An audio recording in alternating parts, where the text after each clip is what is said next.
ஆமென். Okay, இன்றைக்கி வந்து நம்ம செட் அப்பார்ட் சர்மன் சீரீஸை தான் பார்க்க போகிறோம். ஸோ இன்றைக்கி வந்து அதோட பார்ட் 3 பார்க்க போகிறோம். பார்ட் 2ல் வந்து நம்மளோட சாங்டிஃபிகேஷன் பற்றி நம்ம ஹைலைட் பண்ணி நம்ம கற்றுக்கொண்டோம். இன்றைக்கி வந்து நம்மளோட ஃபோக்கஸ் யாராக இருக்கணும், என்னவா இருக்கணும், எப்படி இருக்கணும் அப்படின்றத குறித்து நாம் பார்க்கலாம். ஸோ இந்த சர்மனுக்கு இந்த சர்மன் ஃபுல்லாகவே செட் அப்பார்ட் சர்மன் சீரீஸ் ஃபுல்லாகவே நம்ம வந்து இயேசு கிறிஸ்துவனுடைய மலை பிரசங்கத்தை பேஸாக வச்சு தான் நம்ம இந்த வார்த்தைகளை கற்றுக்கொண்டு இருக்கிறோம். ஸோ இந்த சீரீஸ்க்கு ஃபவுண்டேஷனல் வேர்ஸ் என்ன அப்படின்னு சொன்னால் மத்தேயு 7:24-25 தான். நம்ம வந்து ஆண்டவருடைய வார்த்தையை கேட்கிறவர்களாக மாத்திரம் இருக்கக்கூடாது, அதன்படி செய்கிறவர்களாகவும் இருக்கணும். அதாவது புத்தியுள்ள மனுஷன் தன் வீட்டை கண்மலையின் ஆகிய இயேசு கிறிஸ்துவின் மேலே கட்டினது போல் நம்ம ஒவ்வொருத்தரும் கூட நம்ம வாழ்க்கையை அப்படியா நம்மளோட ஃபவுண்டேஷன் இயேசு கிறிஸ்துவாக இருக்கணும், அதன் மேலே நம்ம வாழ்க்கையை அமைக்கணும் அப்படின்றத மையமாக வைத்து தான் இந்த சர்மன் எல்லாமே. ஸோ இன்றைக்கான சர்மன் வந்து Matthew 6 கவர் பண்ணி தான் இருக்க போகுது. ஸோ அதோட ஹைலைட் என்ன ஃபோக்கஸ் பண்ண போகிறோன்னா, காட் இஸ் ஆர் ஃபோக்கஸ். நம்மளோட ஃபோக்கஸ் யாருன்னா அது காட் தான் அப்படின்றத குறித்து தான் இந்த அதிகாரத்தின் மூலமாக இந்த சர்மன் வழியாக நம்ம கற்றுக்கொள்ள போகிறோம். ஸோ ஆண்டவர் வந்து அவரை ஃபோக்கஸ் பண்ணி நம்ம வாழணும் அப்படின்னு சொல்லி எதிர்பார்க்கிறார். அப்படி இருக்கும்போது ஒரு 3 விஷயத்தை நம்ம எப்படி செய்யக்கூடாது, எப்படி செய்யணும், எதற்காக செய்யணும் அப்படின்னு சொல்லி கர்த்தர் நமக்கு கற்றுக் கொடுக்கிறார். அதில் முதலாவது வந்து குட் டீட்ஸ். Matthew 6:1-4 இதை பற்றி பேசுகிறாரு. இதை தமிழில் வந்து தர்மம் பண்ணுறத பற்றி போட்டிருக்கு. இப்போ நம்ம வந்து அதை எப்படி வேணாலும் எடுத்துக்கலாம். ஒரு சின்ன ஹெல்ப் பண்ணுறதா இருக்கட்டும், இல்லை ஒரு துணிமணி கொடுக்குறதோ, சாப்பாடு கொடுக்குறதோ, இல்லை தர்மம் பண்ணுறதே இருக்கட்டும், இந்த மாதிரி என்ன ஒரு உதவி செய்கிறதான ஒரு விஷயமாகவும் இருக்கட்டும், ஏதோ ஒரு குட் டீட் அதை வந்து எப்படி நம்ம செய்யணும், எப்படி செய்யக்கூடாதுன்னு இயேசு கிறிஸ்து இந்த இடத்துல சொல்கிறாரு. எப்படின்னா நம்ம வந்து மனுஷர் காணும்படியாக அவங்க காணணும் அப்படின்னு சொல்லி அவர்களுக்கு முன்பதாக இதை செய்யக்கூடாது, அப்படி செய்யாதபடிக்கு நீங்கள் எச்சரிக்கையாக இருங்கள் அப்படின்னு சொல்லி நமக்கு ஆண்டவர் வந்து பேசுகிறாரு. அதே போல் வந்து நம்ம மாயக்காரர் போல் நம்ம வந்து ஆலயங்களில், வீதிகளில் எல்லாத்துலேயும் வந்து பெரிய அனௌன்ஸ்மெண்ட் பண்ணி அந்த குட் டீட்ஸ் எல்லாம் நம்ம பண்ணக்கூடாது.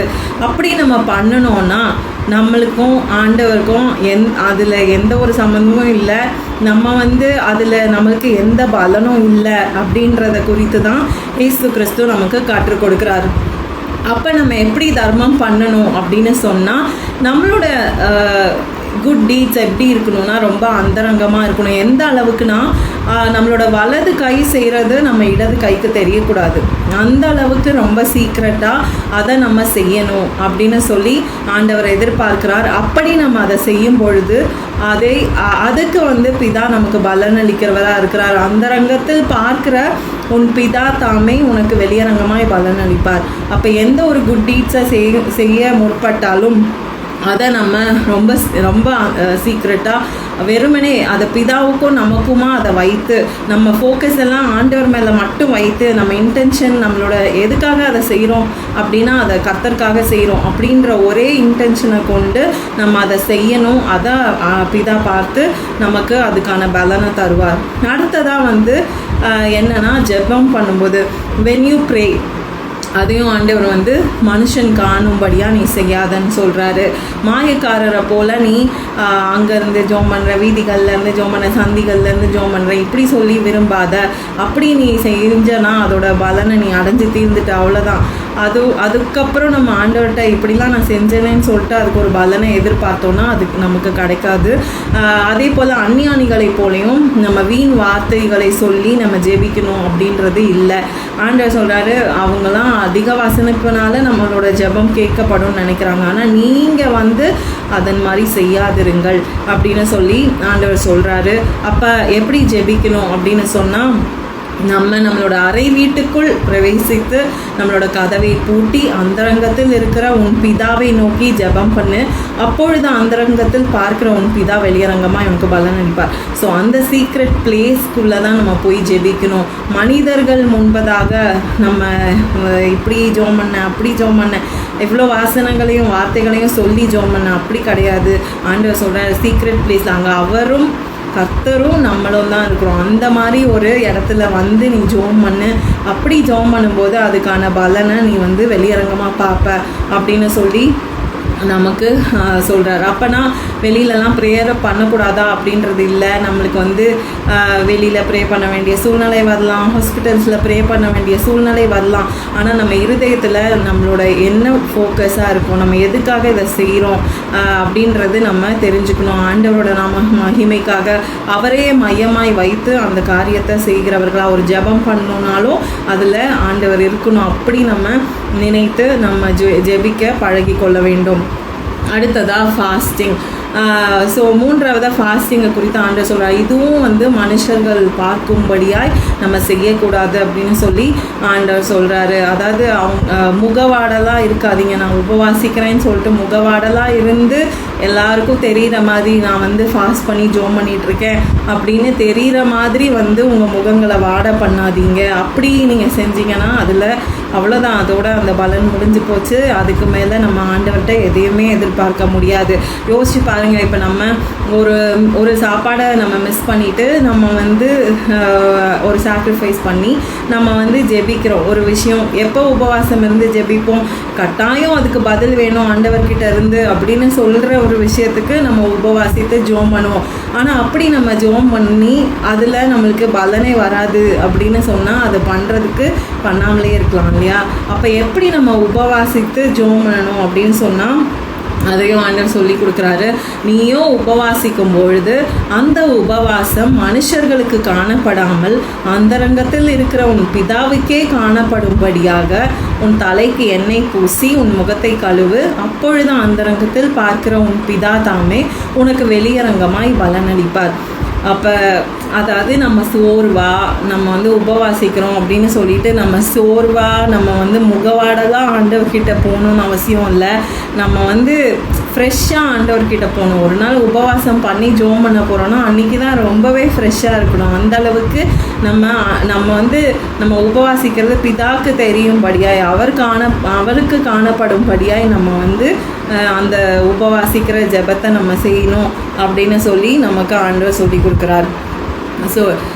ஸோ இந்த 3 விஷயத்தில் நம்ம ரொம்ப தெளிவாக இருக்கணும். நம்ம செட் அப்பார்ட் லைஃப் ஸ்டைல் நம்ம வாழ ஆசைப்படுறோம், ஆண்டவரை ஃபோக்கஸாக வச்சு நம்ம வாழ பழகணும் அப்படின்னு நினச்சோன்னா இந்த 3 விஷயங்கள்லாம் முக்கியமாக அதை எதுக்காக செய்கிறோம், கர்த்தருக்கென்று அதை செய்கிறோமா இல்லை மனுஷங்க பார்க்குறதுக்காக நம்ம செய்கிறோமா அப்படின்றத நம்ம வந்து கேர்ஃபுல்லாக நிதானித்தறிந்து செய்ய வேண்டியது ரொம்ப அவசியமாக இருக்குது. ஸோ குட் ஒர்க்ஸ் இந்த மாதிரி எந்த ஒரு விஷயமா இருந்தாலும் ஃபஸ்ட்டு வந்து நம்மளுக்கு Matthew 5:16 தான் ஞாபகம் வரும். அதில் எப்படின்னா மனுஷர் உங்கள் நற்கிரியைகளை கண்டு பிதாவை மகிமைப்படுத்தட்டோன்னு சொல்லி அதில் சொல்லப்பட்டிருக்கோம். ஸோ இந்த வசனத்தை நம்ம வந்து தப்பாக மிஸ்டேக் பண்ணிடக்கூடாது. அப்போ அவங்க முன்னாடி செய்யணும் தானே, மனுஷங்க முன்னாடி நம்மளோட நற்கிரியைகள் காணும்படும்படியாக நம்ம செய்யணும் தானே அப்படின்னு சொல்லி தான் நம்ம நினைப்போம். பட் அப்படி இல்லை. உண்மையாகவே வெளியே என்ன தெரியணும்னா ஆண்டவர் சொல்கிறது உங்கள் வெளிச்சம் அவர்களுக்கு முன்பதாக பிரகாசிக்க கடவுது. நம்மளோட வெளிச்சம் யார்? ஏசு கிறிஸ்து. நம்ம யாருக்காக இதெல்லாம் செய்கிறோம் அப்படின்னா ஏசு கிறிஸ்துவுக்காக. அப்போ அவரை தான் நம்ம வெளிக்காட்டணும். எப்படி ஏசு கிறிஸ்து இந்த உலகத்தில் பிதாவை வெளிக்காட்டி அவர் வாழ்ந்தாரோ, சீஷர்கள் எல்லாம் எப்படி ஏசு கிறிஸ்துவை அவங்க வெளிக்காட்டி வாழ்ந்தாங்களோ, எத்தனையோ மிஷினரிஸை நம்ம பார்க்குறோம்.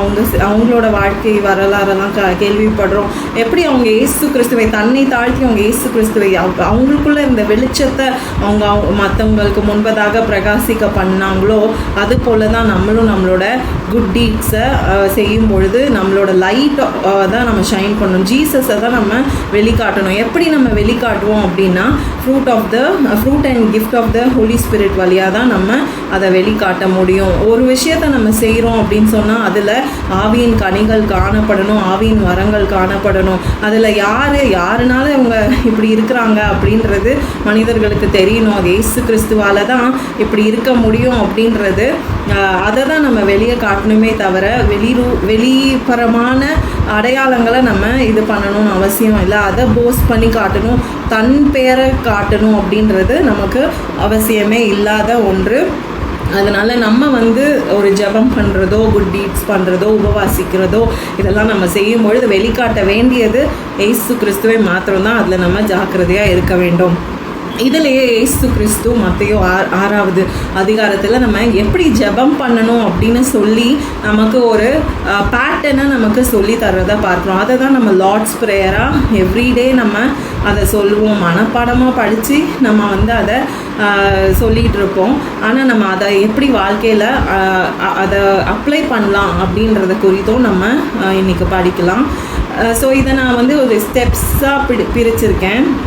ஸோ ஆண்டவர் நமக்கு இயேசு கிறிஸ்து சொல்லி கொடுக்குறது, நீங்கள் ஜெபம் பண்ண வேண்டிய விதமாவது, பரமண்டலங்களில் இருக்கிற எங்கள் பிதாவே உம்முடைய நாமம் பரிசுத்தப்படுவதாக. முதல்ல நம்ம பண்ண வேண்டிய ஸ்டெப், நம்ம இந்த இத்தனை நாள் இந்த ப்ரேயரை அப்படியே சொல்லியிருப்போம், மனப்பாடமாக அதை சொல்லியிருப்போம். ஆனால் இன்னிலேருந்து நம்ம அப்படி பண்ணக்கூடாது. இதை நம்ம புரிஞ்சு இந்த ப்ரேயரை நம்ம பண்ணணும். ஏன்னா இன்றைக்கி இயேசு கிறிஸ்து நம்ம வேறு பிரித்த ஒரு வாழ்க்கை, இந்த கடைசி காலங்களில் ஆண்டவருக்காக வாழணும் அப்படின்ற ஒரு வைராக்கியமான கிறிஸ்தவர்களாக நம்ம எழும்பணும் அப்படின்னு சொன்னால் நம்ம அவர் கற்றுக் கொடுத்த வார்த்தைகளை நம்ம வாழ்க்கையில் அதை அப்ளை பண்ணுறவங்களா, அதன்படி நடக்கிறவர்களாக காணப்படணும். அப்போ இன்றைக்கி ஏசப்பா ஒரு ஜெபத்தை எப்படி ஜெபம் பண்ணணுன்ற ஒரு விதத்தை நமக்கு சொல்லி கொடுத்துருக்குறாரு. அப்போ எப்படி ப்ரே பண்ணணும்? ஃபஸ்ட்டு நம்ம பிதாவை உயர்த்தி நம்ம ஜெபம் பண்ணணும்.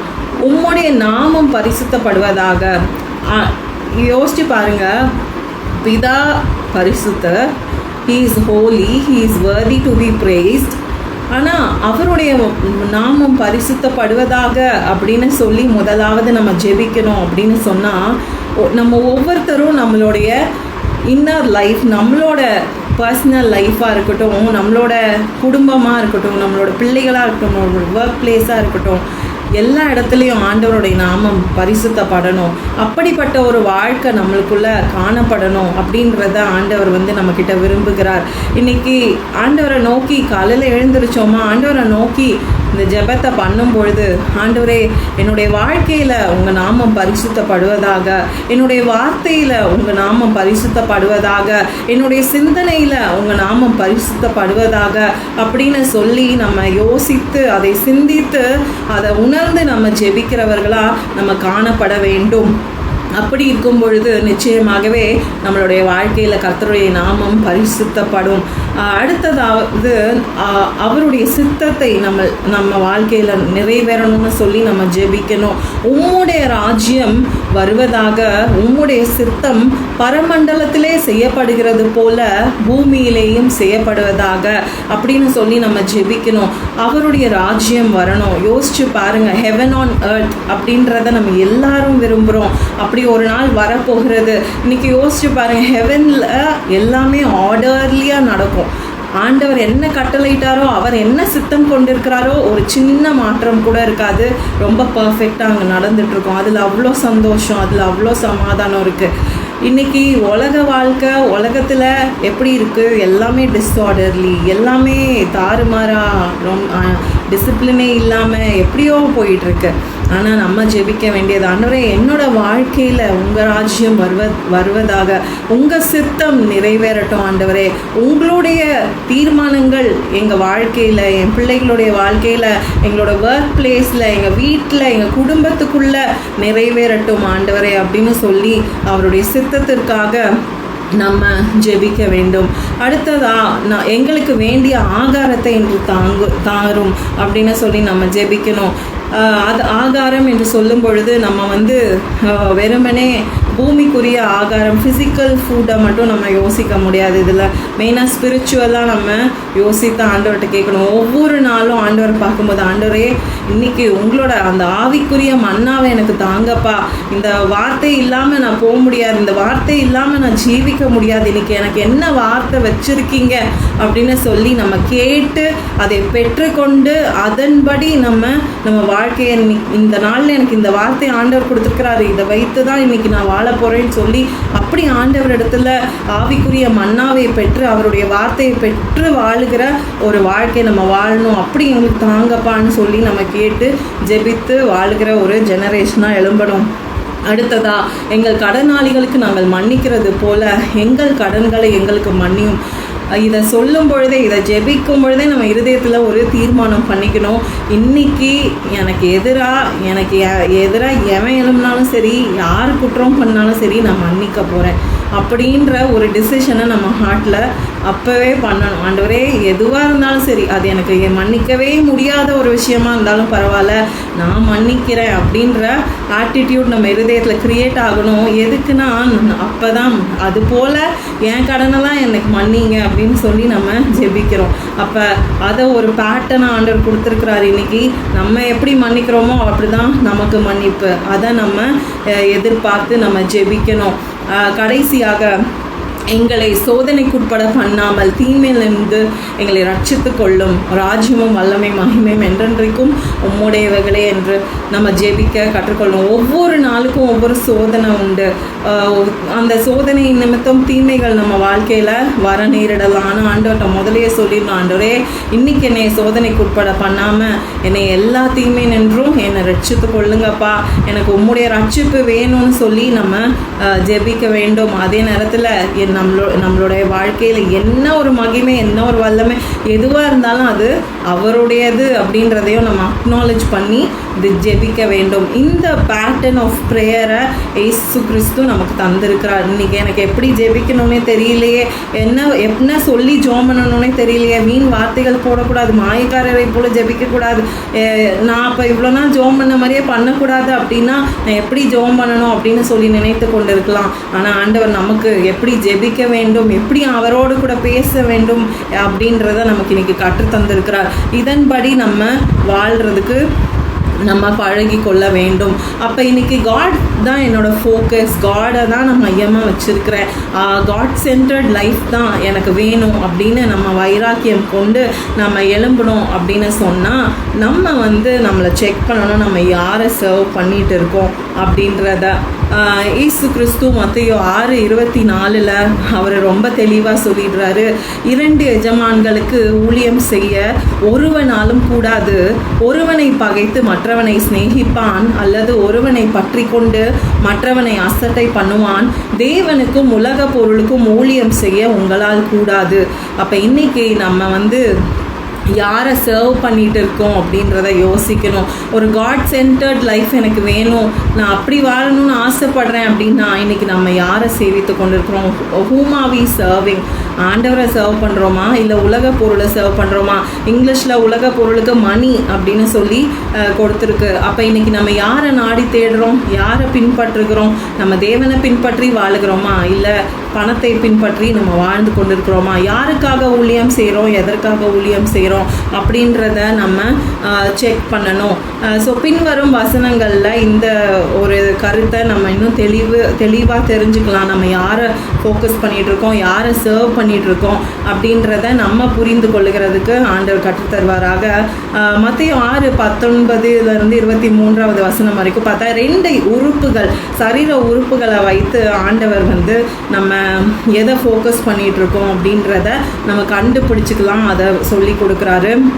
ஆண்டவர் சொல்கிறாரு, ஃபஸ்ட்டு இருதயம், பூமியிலே உங்களுக்கு பொக்கிஷங்களை சேர்த்து வைக்க வேண்டாம், இங்கே பூச்சியும் துருவும் இதெல்லாம் கெடுக்கும், திருடனும் கண்ணமிட்டு திருடுவார்கள், ஆனால் பரலோகத்தில் உங்கள் பொக்கிஷத்தெல்லாம் சேர்த்து வைங்க, அங்கே பூச்சியும் இல்லை, துருவும் இல்லை, திருடனும் கிடையாது.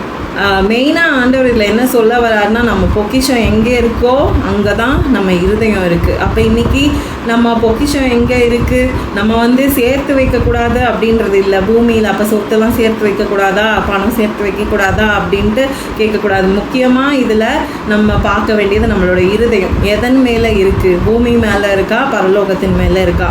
நம்ம வந்து யாரை சர்வ் பண்ணுறோன்றது இதுலேயே தெரிஞ்சுக்கலாம். நம்ம இருதயம் எது மேலே இருக்குது, அதாவது கர்த்தர் மேலே இருக்கா, கர்த்தர் தருகிற ஆசீர்வாதத்தின் மேலே இருக்கா. நம்ம வந்து பணத்தையும் பொருளையும் நாடி ஓடிட்டுருக்கோமா, இல்லை கர்த்தரை நாடி ஓடிட்டுருக்கோமா, இதை நம்ம யோசித்தாலே நம்ம இருதயம் எதன் மேலே இருக்குது, நம்ம பொக்கிஷம் யார், அப்படி கர்த்தரா இல்லைனா கர்த்தர் கொடுத்த ஆசீர்வாதங்களா, எது நம்மளோட பொக்கிஷம் அப்படின்றத நம்ம செக் பண்ணாலே நம்மளோட இருதயம் எங்கே இருக்குது அப்படின்றத நம்ம கண்டுபிடிச்சிடலாம். நம்ம வந்து அதை இன்றைக்கி சரி செய்ய வேண்டும். பூமியின் மேலே இருக்கா, பரலோகத்தின் மேலே இருக்கிறதா, அதாவது நம்ம வந்து சோர்ஸ் ஆஃப் பிளெஸ்ஸிங் இயேசு கிறிஸ்துவ ஆண்டவரை நம்ம விட்டுட்டு நம்ம வந்து வெறும் அவர் தந்த பிளெஸ்ஸிங்ஸ் பின்னாடி ஓடுறோமா அப்படின்றத நம்ம செக் பண்ணிக்க வேண்டும். அடுத்த உறுப்பு கண். கண்ணானது சரீரத்தின் விளக்காக இருக்கிறது. உன் கண் தெளிவாக இருந்தால் உன் சரீரம் முழுவதும் வெளிச்சமாக இருக்கும். உன் கண் கெட்டதாக இருந்தால் உன் சரீரம் முழுவதும் இருளாக இருக்கும். இதை நம்ம யோசிச்சு பார்க்கணும். கண் இப்போ ஒரு நிமிஷம் எல்லோரும் கண்ணை மூடுங்கன்னா நம்மளுக்கு எல்லாம் என்ன தெரியும், கண்ணை மூடிட்டா இருட்டாக இருக்கும். ஃபிசிக்கல் ஐஸ்க்கே அதை வச்சு நம்ம செக் பண்ணிக்கலாம். ஸ்பிரிச்சுவல் ஐஸாக யோசிச்சு பாருங்களேன். நம்ம கண் தெளிவாக இருக்கா, கிளாரிட்டி இருக்கா, ஏசு கிறிஸ்துவை நம்ம நோக்கி பார்த்து கொண்டு இருப்போமானால் நம்ம கண் தெளிவாக இருக்கும். ஏசு கிறிஸ்துவின் மேலே நம்மளோட ஃபோக்கஸ், நம்மளோட பார்வை இருந்ததானால் நம்மளுடைய கண் தெளிவாக இருக்கும். அது வந்து நம்மளுக்கு ஃபுல் பர்பஸும் டில் த எண்ட் நமக்கு தெரியலனாலும் அடுத்தது காட் மேலே எனக்கு நம்பிக்கை இருக்குது, அவர் என்னை கைவிட மாட்டார் அப்படின்ற ஒரு தெளிவு நமக்கு இருக்கும். நம்ம கண் கெட்டதாக இருந்துச்சுன்னா, அந்த நல்ல பங்காகிய கிறிஸ்துவை நம்ம கண்கள் பார்க்காம இருந்துச்சுன்னா நம்மளுடைய சரீரம் முழுவதும் இருளாக இருக்கும். அந்த இருளில் நம்ம எதையுமே பண்ண முடியாது, எதையுமே கண்டுபிடிக்க முடியாது. அந்த வாழ்க்கை அந்த மொத்த சரீரமும் வீணாக போயிடும். நம்ம வாழ்க்கை இன்றைக்கி எப்படி இருக்குது, இருளில் இருக்கா, வெளிச்சத்தில் இருக்கா? கிறிஸ்துவே நம்மளுடைய வெளிச்சம். நம்ம கண்களை தெளிவுபடுத்த வேண்டியது ரொம்பவே அவசியமாக இருக்கிறது. இன்றைக்கி இயேசு கிறிஸ்துவை நம்ம நோக்கி பார்ப்போமானால் நம்முடைய கண்கள் தெளிவாக இருக்கும். அது நல்ல பங்காகிய கிறிஸ்துவை நோக்கி கொண்டு இருக்க வேண்டும். இந்த 2 உறுப்பை வச்சே நம்ம வந்து கண்டுபிடிச்சிடலாம் நம்ம யாரை ஃபோக்கஸ் பண்ணிகிட்ருக்கோம், யாரை சர்வ் பண்ணிக்கிட்டு இருக்கோம். அவர் கொடுத்த ஆசீர்வாதங்கள் மேலே நம்ம கண்கள் இருக்கிறதா, எல்லாம் அந்த சோர்ஸ் ஆஃப் பிளெஸ்ஸிங் கர்த்தர் மேலே நம்மளுடைய கண்கள் இருக்கிறதா அப்படின்றத நம்ம ஆராய்ந்து பார்க்க வேண்டும். அதை எப்படி கண்டுபிடிக்கலாம் அப்படின்னு சொன்னால், கடைசி பகுதி மத்தேயு 6வது அதிகாரத்தின் கடைசி பகுதி எல்லாருக்குமே ரொம்ப தெளிவாக தெரிஞ்ச ஒரு பகுதி. கவலைப்படாதிருங்கள் அப்படின்னு சொல்லி ஆண்டவர் சொல்கிறார். இன்றைக்கி கவலைப்பட்டு கொண்டு இருக்கிறோமா? கவலைப்பட்டுட்டு இருந்தோன்னா நம்ம வந்து கர்த்தரை மையமாக கொண்டு இருக்கலை அப்படின்னு அர்த்தம். நம்மளோட வாழ்க்கை கர்த்தரை ஃபோக்கஸ் பண்ணிட்டு இருக்கலை அப்படின்றது தான் அர்த்தம். ஆண்டவர் சொல்கிறாரு, do not worry about your life, what you will eat or drink, about your body, what you will wear, about your tomorrow, இல்லைன்னா ஃப்யூச்சர்னு கூட வச்சுக்கலாம். அதெல்லாம் பற்றி கவலைப்பட்டுட்டு இருக்கீங்களா? ஆண்டவர் சொல்கிறார், இனி கவலைப்பட்டு கொண்டு இருப்போமானால் நம்மளுடைய இருதயம் இந்த பூமி மேலே தான் இருக்குது. நம்ம கர்த்தரை நோக்கி பார்க்கல, கர்த்தர் நம்ம ஃபோக்கஸாக இல்லை அப்படின்றத ஆண்டவர் நமக்கு உணர்த்துவாராக. அப்போ என்ன ஏன் ஆண்டவரே எனக்கு எல்லாத்தையும் நினச்சி கவலையாக இருக்குது அப்படின்ட்டு நம்ம கவலை இல்லாமல் என்னால் இருக்க முடியலையே அப்படின்னு நம்ம சொல்லிகிட்டு இருக்கலாம். ஆண்டவர் ரொம்ப சிம்பிளாக நம்மளோட அந்த வசனங்களை வைத்து பேசுகிறாரு. ஆகாயத்து பட்சிகளை நீங்கள் கவனித்து பாருங்கள், காட்டு புஷ்பங்களை எப்படி வளருகிறது என்று கவனித்து பாருங்கள். எவ்வளோ நம்ம எல்லாருமே குருவி காக்காவெல்லாம் பார்த்துருக்கோம். அதெல்லாம் எதை பற்றியாவது கவலைப்படுதா? ஆனால் கர்த்தர் அதையும் கொண்டு அதைக்கும் போஷித்துட்ருக்கார், அழகாக உடுத்து வைத்துட்ருக்கார். அப்போ அதெல்லாத்தையும் விட நீ விசேஷித்தவள் தானே அப்படின்னு சொல்லி, are you not much more valuable than they அப்படின்னு ஆண்டவர் நம்மளை அவ்வளோ வேல்யூபிளாக பார்க்குறாரு. We are his own image அப்படின்றப்போ ஆண்டவர் நம்மளை போஷிக்க மாட்டாரா? நமக்கு என்ன தேவைன்றது நம்ம வேண்டிக் கொள்ளுகிறதுக்கும் நம்ம நினைக்கிறதுக்கும் மேலேயே அவருக்கு தெரியும். அப்படின்றப்ப அவர் அதை நமக்கு அதன் காலத்தில் நேர்த்தியாய் செய்ய மாட்டாரா? இன்றைக்கி எதை குறித்து கவலைப்பட்டுட்ருக்கோம்? நம்ம கவலைப்படுகிறதுனால 1 மணி நேரத்தை நம்ம வாழ்க்கையில் கூட்டிட முடியுமா? இதை தான் கர்த்தர் நம்மளோடு கூட இடைப்பட்டு பேசி கொண்டு இருக்கிறார். நம்ம கவலைப்பட்டோன்னா கர்த்தரை நம்ம பார்க்கலை, அவரை நம்பி கொண்டு இருக்கல அப்படின்றது தான் அர்த்தம். அடுத்தது, நாளைக்கு தினத்தை குறித்து நம்ம கவலைப்பட்டுட்ருக்கோமா? நாளைக்கு குறித்து கவலை நமக்கு இருக்கா? அப்போவும் நம்ம ஆண்டவரை நம்ம மையமாய் வைத்திருக்கலை, நம்ம காட் சென்டர்ட் லைஃப் வாழலை அப்படின்றது தான் அர்த்தம். இங்கே மத்திய 6:34 இப்படி சொல்கிறது, நாளைக்காக கவலைப்படாதிருங்கள், நாளைய தினம் தன்னுடையவைகளுக்காக கவலைப்படும், அந்தந்த நாளுக்கு அதன் பாடு போடும். நல்ல நாளோ கெட்ட நாளோ அது அந்த நாளுக்குரியது, அது நமக்குரியது கிடையாது. அந்த நாள் முடிஞ்சிருச்சுன்னா வேற வந்துடும், வேற மாறிடும். ஆனால் நம்ம அதை குறித்து கவலைப்பட்டுட்ருக்கோமா? நாளைக்கு இப்படி நடந்துருமோ அப்படி நடந்துருமோ அப்படின்னு சொல்லி நம்ம கவலைப்பட்டு கொண்டு இருக்கிறோமா? நம்ம இருதயம் கலங்கி கொண்டு இருக்கிறதா, திகைத்து கொண்டு இருக்கிறதா? நாளைக்கு என்ன பண்ணுவோம், இவ்வளோதானே நம்மளுக்கு இன்னைக்கு இருக்குது, நாளைக்கு என்ன பண்ணுவோம், நாளைக்கு நம்ம பிள்ளைங்க எப்படி இருப்பாங்க, நாளைக்கு நம்ம ஃப்யூச்சர் எப்படி இருக்க போகுது, இப்படியே போச்சுன்னா அது எப்படி ஆகும்னு தெரியலையே. இந்த மாதிரி அன்சர்டனிட்டிஸை பார்த்துட்டு நம்ம கவலைப்பட்டு கொண்டு இருக்கிறோமா? கர்த்தரை நம்ம பார்க்கலன்னு அர்த்தம். இந்த நேரத்தில் நம்ம கர்த்தரை நோக்கி பார்க்கணும். அப்போ காட் சென்டர்ட் லைஃப் அப்படின்னா என்ன, நம்ம என்ன பண்ணணும்? அப்போ நான் கவலைப்படக்கூடாது, நான் எல்லாத்தையும் என் பொக்கிஷத்தெல்லாம் நான் பரலோகத்தில் சேர்க்கணும், நான் ஆண்டவரையே பார்த்து அவருக்காகவே எல்லாத்தையும் செய்யணும் அப்படின்னா நான் என்ன பண்ணணும், நான் எப்படி வாழணும் அப்படின்னா, முதலாவது தேவனுடைய ராஜ்யத்தையும் அவருடைய நீதியையும் நம்ம தேட வேண்டும். அப்பொழுது இவைகள் எல்லாம் நமக்கு கூட கொடுக்கப்படும். எல்லாருமே சேர்ந்து ஒரு தடவை இந்த வசனத்தை சொல்லுவோமா? முதலாவது தேவனுடைய ராஜ்யத்தையும் அவருடைய நீதியையும் தேடுங்கள், அப்பொழுது இவைகள் எல்லாம் உங்களுக்கு கூட கொடுக்கப்படும்.